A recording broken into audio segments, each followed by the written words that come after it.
Olá, pessoal. Hoje eu vou apresentar para vocês uma atividade prática em relação à sintonia e análise de desempenho de controladores PID. Qual que é o objetivo dessa prática? É a gente fazer uma análise comparativa de sintonia com dois métodos de malha fechada, que é o Ziegler, Nichols e o Tyrus Live. Primeiramente, a gente vai montar o nosso sistema de blocos aqui no XCOS, né, com o nosso controlador PID, e determinar os parâmetros críticos do sistema. Quais são esses parâmetros críticos? O ganho crítico KCU, e o período crítico de oscilação PU.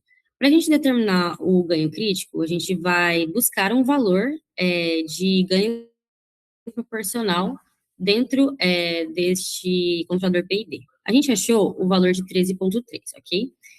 Por que este valor? Este valor ele vai nos gerar um gráfico com oscilações constantes, que representa o ganho crítico.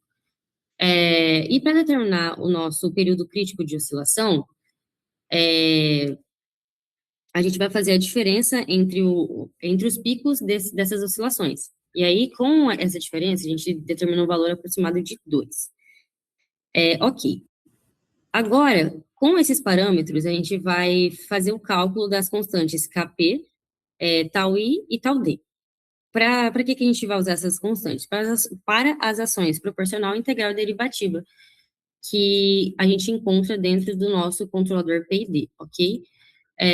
Bom, a gente vai utilizar as equações que estão aqui nessa tabelinha e aplicar dentro dessa tabela dinâmica aqui, na verdade, nessa tabela, com os métodos, tanto para o método Ziegler-Nichols quanto para o Tyrus-Levin. E, bom, encontrando o valor dessas constantes, a gente consegue encontrar os valores de P e D e aplicar dentro do nosso simulador XCOS. Aplicando dentro do nosso simulador XCOS, a gente vai gerar este gráfico. O gráfico esse gráfico aqui, ele vai apresentar uma curva preta, que é o nosso degrau unitário, a curva verde, que é o método de Ziegler-Nichols, e a curva vermelha, o método de Tyrus-Leibniz. Enfim, analisando as métricas através deste gráfico aqui, a gente consegue descobrir os pontos de overshoot, de tempo de subida e de tempo de acomodação de cada método, ok? Verificando esses pontos, a gente observa que o método de Ziegler-Nichols, ele tem um overshoot de 1,86 e um tempo de acomodação de 5,9, enquanto que o método de Tyrus-Levin tem um overshoot muito menor, né, de 0,814 e um tempo de acomodação também muito menor, que é de 3,47. Bom, isso já mostra que o método de Tyrus-Levin é um sistema que gera resultados muito mais suaves, né? Mas, enfim, para a gente ter uma validação mais quantitativa, a gente vai calcular os índices de desempenho do erro com os valores extraídos da simulação, ok? Esses valores, esse cálculo de índices de desempenho de erro são esses pontos aqui, IAE, ISE e TAE.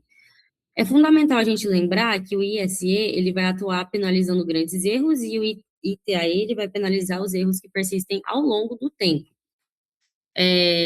Aí, após a verificação, depois de fazer, né, o nosso método integrativo, encontrar os valores, a gente percebe que, através desses dados numéricos, o método de Tyrus-Levin apresenta valores muito mais baixos que o Ziegler-Nichols. E isso vai garantir que esse método tem muito mais estabilidade no sistema, né? E tem uma convergência muito mais favorável ao set point. Então, isso vai validar a redução expressiva das integrais de erro. E aí a gente consegue fazer essa visualização de que o método de Tyrus-Levin é muito melhor para o nosso sistema. E é isso.